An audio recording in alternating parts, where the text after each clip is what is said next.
అందరికీ నమస్కారం. నా పేరు రమ. డాన్ మొగుడు 39వ భాగం.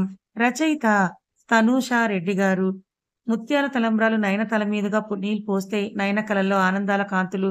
ఆమె పోయడానికి చూస్తే హైట్ సరిపోక మహేంద్ర గారి వైపు నయన చూస్తే నీల్ కొంచెం వంగురా అని అంటారు. నేనెందుకు బెండవ్వాలి డాడ్ అని నీల్ అంటే శైలేంద్ర గారు నయన చేతులని పైకెత్తి పోయిస్తారు. నయన నీళ్ళను గర్వంగా చూస్తుంది. చివరగా అరుంధతి నక్షత్రం కూడా చూపిస్తే మరదలు వరుసయ్యే అమ్మాయిల బ్యాచ్ అంతా బావా బావా అంటూ నీల్ చుట్టూ చేరి ఒక్క ఫోటో అని అడుగుతారు. నయనను సైడ్కి నెట్టేస్తే గుర్రుగా అమ్మాయిల మధ్యలో కృష్ణుడిలా ఉన్న నీళ్ని చూసి పక్కకు వెళ్ళిపోతుంది. కంగ్రాట్స్ బేబీ, మొత్తానికి అందగాడు ఈ చెన్నై నగరానికి డాన్ అయినా నీ రోమియో గారిని భర్తగా కొట్టేసావని అంటుంది దివ్య. అదే రోజు ఉదయం గృహప్రవేశం చేయిస్తారు పెద్దవాళ్ళు. మళ్ళీ గుమ్మంలోకి రాకుండా సహస్ర బ్యాచ్ అడ్డుపడితే ముందే కొన్న గిఫ్ట్స్ ని నీల్ చేతిలో ఉంచిన మధు గారు ఇవ్వు నాన్న అని అంటారు. గోల్డ్ చైన్స్ విత్ డాలర్ ఉన్న పెండెంట్స్. సహస్ర థ్యాంక్స్ బావ గారు అని నీల్ చేతిని పట్టుకొని ఆపేస్తే ఇప్పుడైనా వాళ్ళని లోపలికి రానివ్వవే అని బామ్మ కసిరితే పక్కకు వెళ్ళిపోతాడు. నయన కుడికాలు పెట్టి లోపలికి నడిస్తే దేవుని దీపం వెలిగిస్తుంది. నీల్ తన గదికి వెళ్ళిపోయి ఆసిఫ్ కు కాల్ చేసి విషయం ఏంటి అని అడుగుతాడు. Boy, all clear. అనుమానంగా ఎవరూ కనిపించలేదు. స్టిల్ గార్డ్స్ అందరూ అలర్ట్ గా ఉన్నారు. ఆ రషీద్ మాత్రం చెన్నైలోనే ఉన్నాడని నాకు డౌట్ గా ఉందని అంటాడు ఆసిఫ్. పెళ్లిలో మినిస్టర్ ని కూడా ఇన్వైట్ చేయడం వల్ల ఆ మినిస్టర్ గోవింద్ అని అడుగుతాడు నీల్. ఫుల్ గా మెక్కుతున్నాడు బంతిలో కూర్చొని బాయ్ అని ఆసిఫ్ అంటే వాడికి ఈ మినిస్టర్ కు ఏదో లింక్ ఉందని నా అనుమానం. ఈ సమయంలో ఏ చిన్న డిస్టర్బెన్స్ కూడా జరగడానికి వీల్లేదు అని సీరియస్ గా చెప్తాడు నీల్. బాయ్, నేను చూసుకుంటాను, ఆ ఫికర్ మత్ కరో అని కాల్ కట్ చేస్తాడు ఆసిఫ్. ఇంట్లోనే అందరూ కలిసి పెళ్లి విందు చేస్తే మధు గారు నయనకి నీల్కు ఒకే ప్లేట్లో పెట్టి ఇద్దరూ కలిసి తినాలని అంటుంది. మెయిడ్ ట్రే నీల్ రూమ్ కి వెళ్ళిపోతే చిరాగ్గా ఉన్న డ్రెస్ కు తల మీద బంకకు షవర్ చేయడానికి వెళ్తాడు నీల్. శైలేంద్ర గారికి మహేంద్ర గారికి బానే మాటలు కలిస్తే సుమిత్ర, మధు, శారదమ్మ మాటలకు అడ్డు అదుపు ఉండదు. సహస్ర, దివ్య ఇల్లంతా తిరుగుతూ తన ఫ్రెండ్స్ తో ఫొటోస్ దిగుతారు. నీల్ గదికి వస్తుంది నయన. ఇంతకు ముందు వచ్చింది కానీ అప్పుడున్న భయం, బెనుకు ఇప్పుడు లేవు. పెళ్లి, ఈ 2 అక్షరాలు ఎంతలా ప్రభావితం చేస్తాయో కదా అని అనుకుంటూ నీల్ కోసం వెయిట్ చేస్తూ బెడ్ మీద కూర్చుంటుంది నయన. తల తుడుచుకుంటూ వచ్చిన నీల్ నయనని చూస్తాడు.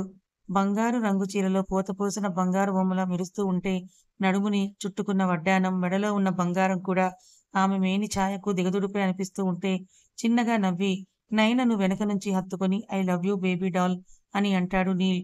వీపుకి తగులుతున్న నీటి బిందువులకి నయనకు మాటలు గొంతుకు అడ్డుపడితే నీల్ అని అంటుంది నయన.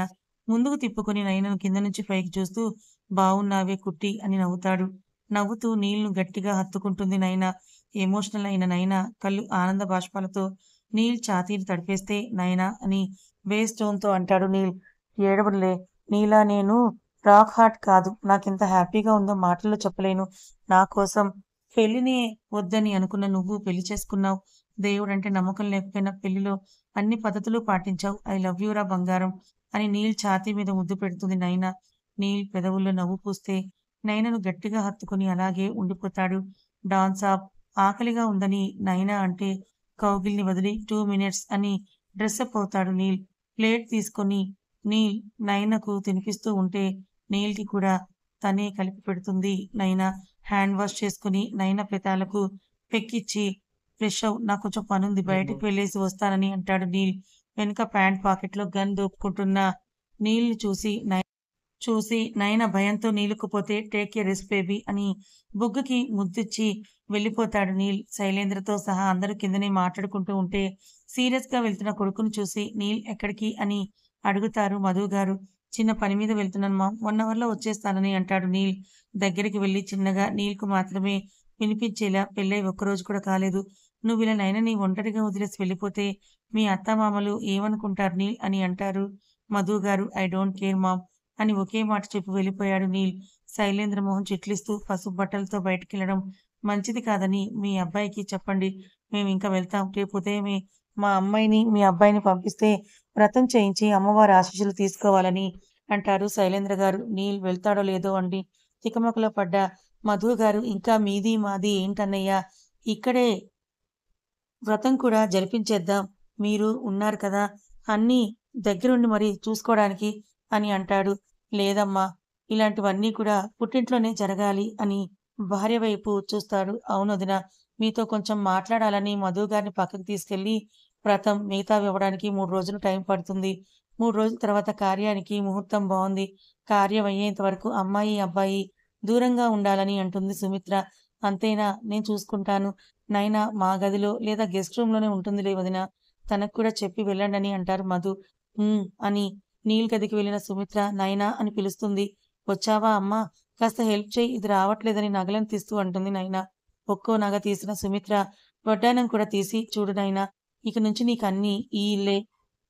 మీ అప్ప మీ ప్రేమని ఒప్పుకొని పెళ్ళికి ఒప్పుకున్నారు. నువ్వు అల్లుడు గారు సంతోషంగా ఉండడమే ఆయనకు కూడా కావాల్సింది. నీ భర్త మాటను ఎప్పుడూ మీరకు. నిన్ను కలల్లో పెట్టుకొని చూసుకునేది నీ భర్తే. మీ అత్తగారికి, మామగారికి అసలు కోపం తెప్పించే పనులు చేయకు.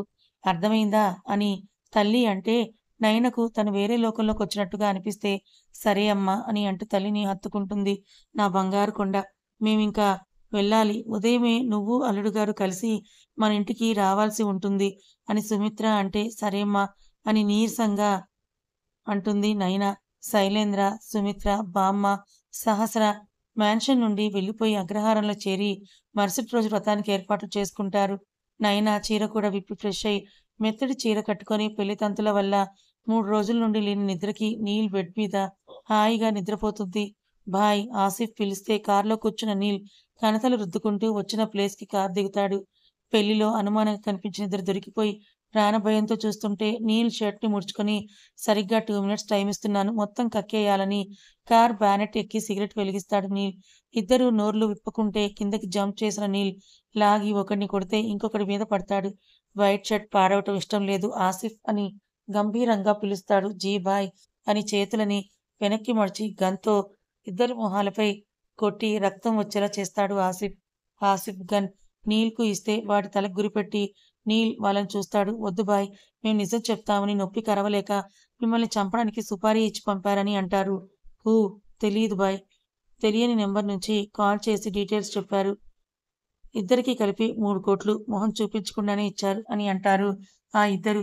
మా భాయ్‌ని చంపేంత గుండె ఉందా మీకు? అని ఆసిఫ్ గుండె మీద కాలేసి తొక్కుతూ ఉంటే, ఆ గుండెను నేను చూడాలని పొగరుగా అంటాడు నీల్. నీల్ సైన్‌ను అందుకొని ఆసిఫ్ ఇద్దరిని షూట్ చేస్తే, నీల్ పాదాల మీద పడి ప్రాణాలు విడుస్తారు ఆ ఇద్దరు.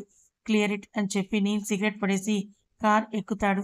కార్ మెన్షన్ ముందు ఆగితే స్టెప్స్ ఎక్కుతూ తన రూమ్‌కి వెళ్తాడు నీల్.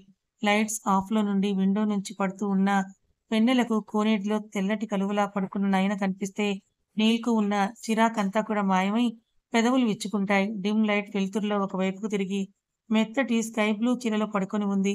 చీర పాదాల పైకి చెదిరి ఎర్రగా గోరింటాకు పందిన పాదాల పట్టీలతో మరింతగా నీల్‌ను నయన ప్రేమలో పడేలా చేస్తూ ఉంటే, నయన పాదాల దగ్గర కూర్చున్న నీల్ అరచేత్తో పాదాలను తాకి చిరు ముద్దులు అద్దుతాడు. కోమలమైన పాదానికి నీల్ కరుకు మీసం గుచ్చుకుంటే చిన్నగా కదిలి పాదాన్ని పైకి లాక్కొని ఇటు తిరుగుతుంది. ఆమె కదలికలకు అనుకూలంగా చేతి గాజులు, పట్టీలు చప్పుడు చేస్తుంటే నీల్‌కు అగ్ని పరీక్షలా ఆ క్షణం తోస్తుంది. సైడ్ స్మైల్ ఇచ్చిన నీల్ నయన తేట మొహాన్ని చూస్తూ బుగ్గ మీద ముద్దిస్తాడు. చిన్నగా కళ్ళు తెరిచి నీల్ అని ఆమె పెదవులు నీల్ అని పలికితే నయన మీద వాలిన నీల్ నయన బుగ్గను అరచేత్తో నిమురుతూ, ఇప్పుడు నీ బుగ్గలు నాకు నచ్చిన లడ్డూల్లా ఉన్నాయని చిన్నగా బైట్ చేస్తాడు నీల్. ఆ నొప్పి రావణ్! దీనికే ఇలా కందితే ముందు ముందు చాలా కథ ఉంది. అప్పుడెలా పాపా? అని నీల్ అంటే, ఓయ్ భయపెట్టకు అని మూతి ముడిచి అంటుంది నయన. ఫ్యాక్ట్ చెప్పాను బేబీ డాల్. అసలే నీకు చాలా డౌట్స్ ఉన్నాయి కదా! అన్నీ క్లియర్ చేయాలని ఇంటెన్సివ్ చూపులని నయనకు విసిరి నయన నడుముని నలుపుతాడు పిడికిట్లో నీల్. అబ్బా! వదులు నీల్ నొప్పిగా ఉందని నయన అంటే, కిస్ ఇవ్వవే అని ఆర్డర్ వేస్తాడు నీల్. నీల్ షర్ట్ పట్టుకొని తన మీదకు లాక్కున్న నయన ఏంటి మార్నింగ్ వెళ్లి ఇప్పుడొచ్చావని అడుగుతుంది. Sorry for thought. కిస్ ఇవ్వమన్నాను వినిపించలేదా? ఇవ్వను ఏం చేస్తావోయ్? ఎంతలా నన్ను ఏడిపించావు? పొమ్మన్నావు. వద్దని మర్చిపోమని భారీ భారీ డైలాగులు వినిపించారు కదా! అందుకే ఇట్స్ మై టర్న్ అని కనుబొమ్మలు ఎగరేస్తూ అంటుంది నయన. నేనే తీసుకుంటానని నీల్ ముందుకొస్తుంటే వెనక్కి తీసి డోర్ వరకు పరిగెత్తిన నయన నాలికని బయటకు పెట్టి వెక్కిరిస్తూ ఇప్పుడు తీసుకో అని కిందకు పరిగెడుతుంది. నీల్ పెదవుల్లో ఒక ప్లెజెంట్ స్వచ్ఛమైన నవ్వు. ఆ నవ్వుకి కారణం నయన అని ప్రత్యేకంగా చెప్పాల్సిన అవసరం లేదు. తన వైల్డ్ లైఫ్ స్టైల్‌లో అనుకోకుండా వచ్చిన ఒక వసంతం తను. చల్లటి పవనంలా తాకి మదిలో ఎవరూ చెరపలేనంతగా ముద్ర వేసుకుంది. ఒకప్పుడు సీరియస్ మొహమే ఉండే అతన్ని ఇప్పుడు నవ్విస్తోంది, కవ్విస్తోంది. రాబోయే కాలంలో తన బలహీనత వల్లే తన లైఫ్ ఎలా టర్న్ తీసుకోబోతోందో తెలియని నీల్ అదే చెదరని నవ్వుతో కిందకు నడుస్తాడు. అత్తమ్మ నేనొడ్డిస్తానని మహేంద్ర గారికి, మధు గారికి వడ్డించిన నయన నీల్ రాగానే ప్లేట్‌లో వడ్డిస్తుంది. నయనను పక్కనే కూర్చోపెట్టుకొని నువ్వు తిను అని నోటికందిస్తాడు నీల్. నయనను తినిపించి మౌనంగా తింటున్న కొడుకుని చూస్తూ మహేంద్ర గారు రేపు మార్నింగ్ ఎర్లీగానే మీ అత్తింటికి వెళ్ళాలిరా నీల్ అని అంటారు.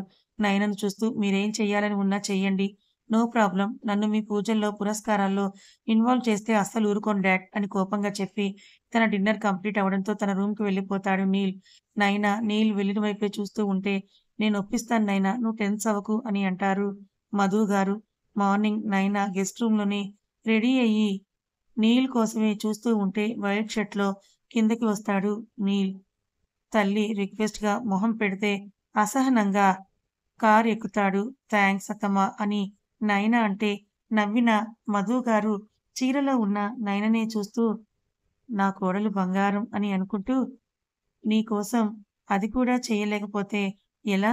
సరే పద అన్నయ్య, వదిన వెయిట్ చేస్తూ ఉంటారని మధు గారు అంటారు. కార్‌లో నీల్ పక్కనే కూర్చున్న నయన విసుగును అంతా కూడా కార్ స్టీరింగ్ మీద చూపిస్తున్న నీల్‌నే చూస్తూ నిట్టూరుస్తుంది. కార్ ఇంటి ముందాగితే అగ్రహారంలో బంధువుల వరుసయ్యే వాళ్ళు మర్యాదలు చేస్తారు.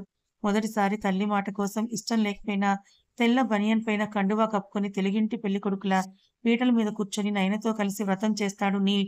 పిచ్చ హాట్‌గా ఉన్న నీల్ వైపే వద్దన్న నయన నయనాలు మల్లుతూ ఉంటే నీల్ బైసెప్స్‌ని చూసి నేను టెంప్ట్ అవుతున్నానేంటి అనుకోని ఛీ! నాయనా దేవుని ముందు ఏంటి నీ వేషాలు? మన్నిక్కువు మురుగప్ప అని చెంపలకు లెంపలు వేసుకుంటుంటే సీరియస్ లుక్ విసురుతాడు నీల్. నీల్ నయన పాపిట్లో కుంకుమ పెడితే నయన నీల్ పాదాలను తాకి ఆశీర్వాదం తీసుకుంటుంది. మధ్యాహ్నమైతే ఇద్దరికీ కలిసి ఒకే విస్తరి పెట్టిన సుమిత్ర గారు ఇంకా అత్త వరసయ్య వాళ్ళు మొత్తం తినేయాలని మిగల్చకూడదని నవ్వుకుంటూ చెప్పి వెళ్ళిపోతారు.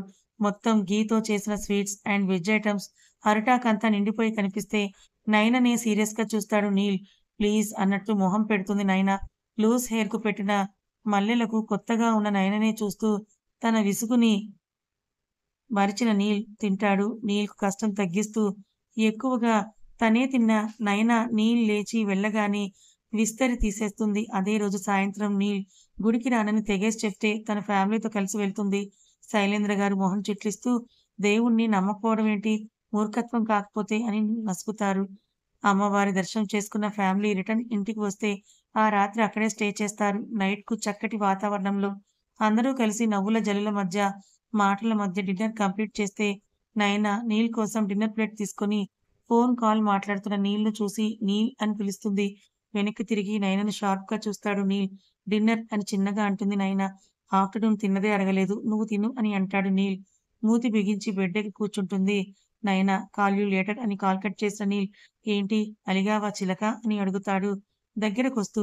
అలిగితే మాత్రం తమరు దిగొచ్చి బ్రతిమాలుతారా అని నిష్ఠూరంగా అంటుంది నయన. అయితే గట్టిగానే అలిగావన్నమాట. అవును. అయితే ఏంటని నైనా నీల్ వైపు తిరిగేలోపే ఇద్దరి పెదవుల్ని జుర్రుకున్నాడు నీల్. అస్సలు వదలడం లేదు. లాలీపాప్‌ను చప్పరిస్తున్నట్లుగా చప్పరిస్తూ ముద్దులో వేగాన్ని పెంచుతూ ఉన్న నీల్ తాకిడిని తట్టుకోలేని నైనా పాప నీల్ బాబు భుజాల మీద కొడుతూ ఉంది. చేతులు వెనక్కి మడిచి ఒక చేత్తో ఆమెను లాక్ చేసి నీల్ బాబు నయన పెదాల్ని పీల్చి పిప్పి ఘాటు పెట్టి వదులుతాడు. మాన్స్టర్, రావణ్, పావి, ఎల్లురుం, పార్పగల్ అని బ్లడ్ వస్తున్న కింది పెదవిని చూసుకుంటుంది అద్దంలో. భుజాలెగరేసి కింద పెదవి విరుస్తాడు నీల్.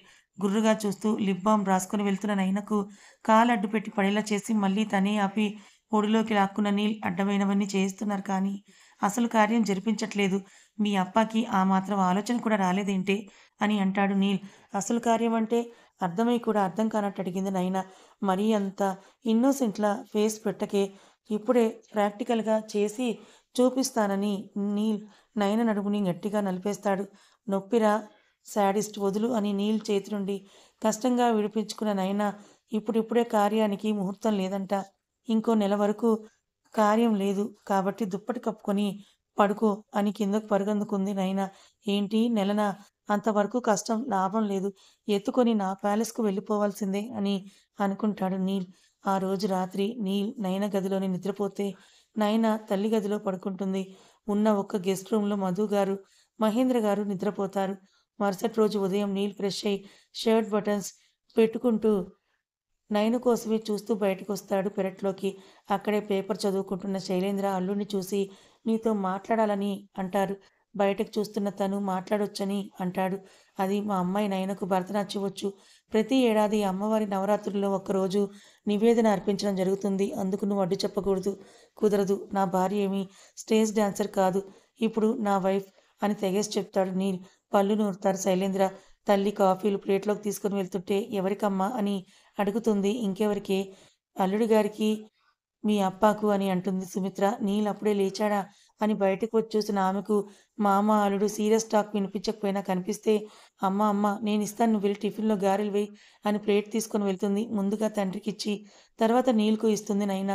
ఉదయమే లేచిన నయన నీలం రంగు చీరలో పాపిట్లో కనుబొమల మధ్య కుంకుమతో ఇంకొంచెం కిందకు చూపులను దించిన నీల్‌కు మెడలో తను కట్టిన తాళి, నల్లపూసలు, సింపుల్ నెక్ పీస్‌తో ముద్దుగా ఉన్న నయన రూపాన్ని చూస్తూ కన్ను కొట్టి గ్లాస్ తీసుకున్నాడు నీల్. నయన అప్పా ఉన్నాడని ఉరిమి చూసి అప్పా మీరు గుడికి వెళ్ళే సమయం అయ్యిందిగా అని ఇద్దరి మధ్య మాటలు పెరగకుండా ఉండాలని అంటుంది నయన. కథ ఇంకా ఉంది.